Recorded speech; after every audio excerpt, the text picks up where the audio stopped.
everybody, my name is Christina Berry. I compete with Special Olympics Washington and I am an athlete leader. My name is Martine Romero and I'm the Vice Principal at St. Madeline Sophie School in Bellevue, Washington. I'm also a member of the support team for Young Athletes. Young Athletes breaks down barriers at an early age to create lifelong bonds for children with and without intellectual disabilities.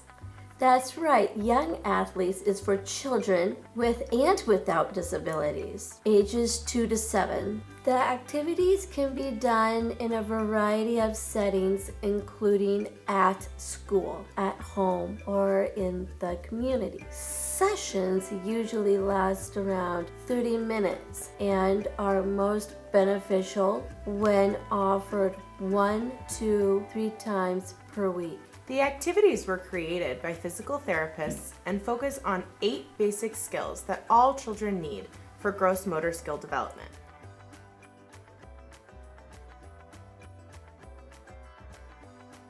You can find activities for each of these skills in the Young Athletes Activity Guide and implement them how you choose. If you prefer, you can also follow pre-written lesson plans in the Young Athletes curriculum, which are all aligned to Washington Learning Standards for PE in grades K through 2. Special Olympics Washington provides all Young Athlete sites with a kit. Kits are free to Young Athlete site coordinators. Your kit includes all necessary paperwork and the following equipment: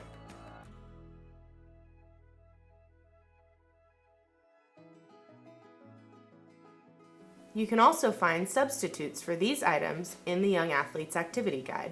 Coordinators. The requirements to be a Young Athlete Site Coordinator are: complete an introduction webinar, fill out a volunteer application and background check, complete the Level 1 coaching certification online. These are all provided from Special Olympics Washington. Site coordinators ensure paperwork is completed, secure the space and equipment, administer participation surveys to families on behalf of Special Olympics Washington, and communicate consistently with families and Special Olympics staff. For ongoing support, all site coordinators are invited to monthly conference calls, optional trainings, and online access to a variety of free resources and materials. Today, we're going to share with you a video tutorial of a Young Athlete session. Here are some quick tips to help set up your first session. Recruit volunteers to help. Young Athletes works best with a 1-to-4 ratio of volunteers to participants. In school, you can involve older students to volunteer. Community sites such as YMCAs, gyms, and childcare centers can invite teachers' assistants and parents to help. Find a space with limited distractions. Be sure to plan your activities for the day and ask volunteers to become familiar with the activities ahead of the session. Prepare music to aid in transitions. Children respond well to cues you can provide, such as ending an activity once a song has completed. Plan for rest breaks and quiet area for kids if they become tired or too excited by the activity or environment. Managing behaviors and the participation of all the children with and without disabilities can be a little bit challenging, especially in gym. I think it's a very open setting, and so sometimes kids get really excited or overstimulated. So as therapists and teachers, we've learned how to help support kids. And we might have a break area for kids if they need a place so they can kind of calm down for a little bit. We can use visual supports, which really help children understand what's next on the activity, how to sequence an activity. So we might that child might have their very own visual schedule for gym or for the Young Athletes program. Ask parents what kind of accommodations or modifications their child will need and prepare for these ahead of time. Some kids may need more assistance than others. If you're running sessions at school, you can send home a parent letter introducing the program and sharing the online resources so they can follow along and reinforce the skills you'll be teaching. After the session, you can send home activity cards for parents to practice with their kids to reinforce the newly learned skills. Each young athlete session contains these key elements. These are described in more detail in the activity guide, which also includes modifications, extension activities, and more. When children enter the classroom or gym, it's best if the only space set up is the opening circle, where you can welcome kids and then complete the warm-up.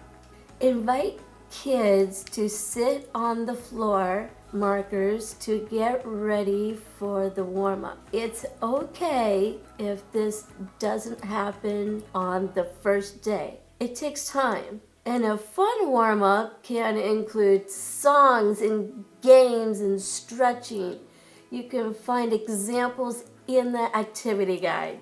Be sure to pick one warm-up activity that you do consistently at the beginning of each young athlete session. This will help build routine and signal to the kids that it's time for the session. During the warm-up, ask a volunteer to set up the equipment needed for the rest of the activities.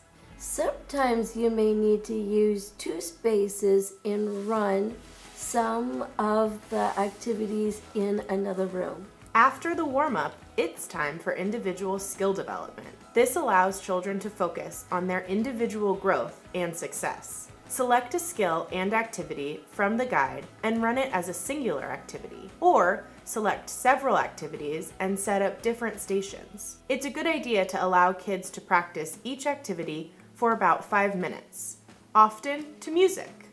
When the music stops, you can prompt kids to freeze and then follow their group leader to the next station, or await instructions if you are not using multiple stations. During station rotations, the room may get very busy. Don't worry, that's normal. Some kids may need more redirection than others, and it may take several sessions for kids to learn the routines. As long as you include the same elements at each session and continue to reinforce their new skills, you will begin to see big improvements in listening and following directions.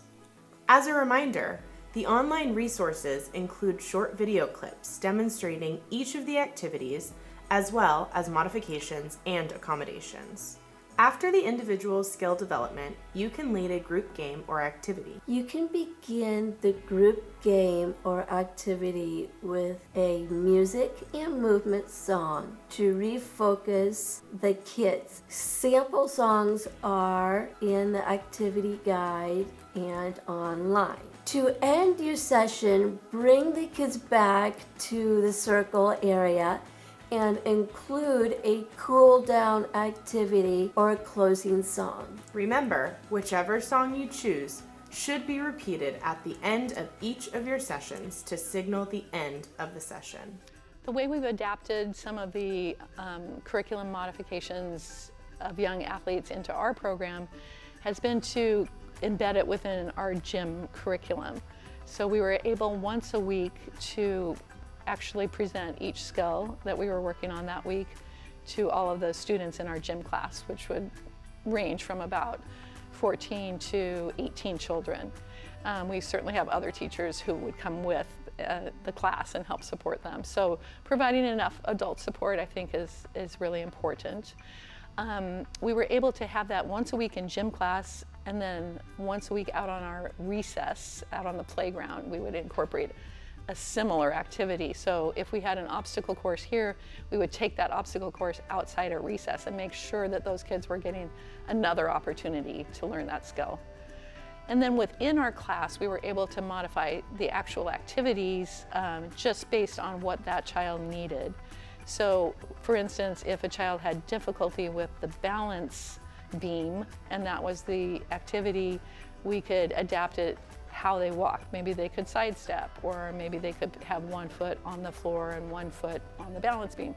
So we can kind of help break that down and make sure that they're still able to participate, but at the level where they are right now. Physical therapists and occupational therapists would make sure that certain activities that these kids are working on in their day-to-day gym are included in that class.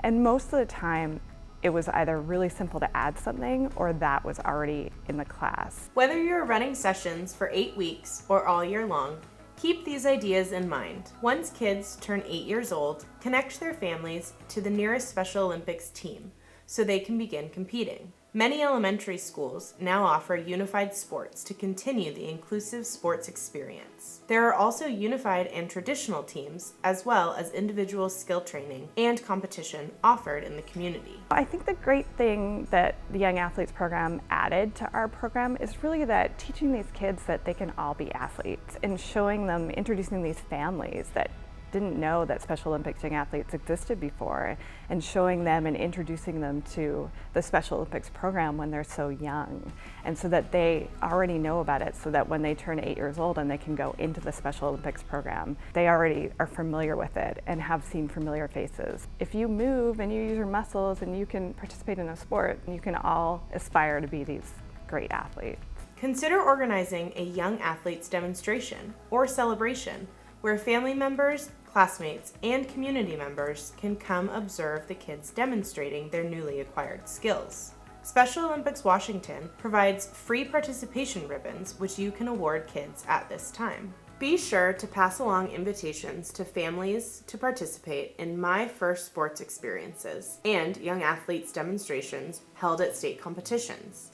Share resources with families of young athletes. Special Olympics Washington connects families to organizations and groups which assist them with educational assistance, dental doctor referrals, respite support, and more. For my kids without disabilities, it's also really important for them to recognize that everybody has their strengths and their challenges, and that we include everybody, and everybody is a potential friend, and we can enjoy playing with kids, whether they are the same as us or whether they are different than us. It's fun seeing these things happening where the students that are good athletes, without any prompting, just all of a sudden are helping the others in the classroom, and everybody is able to have fun and achieve different things.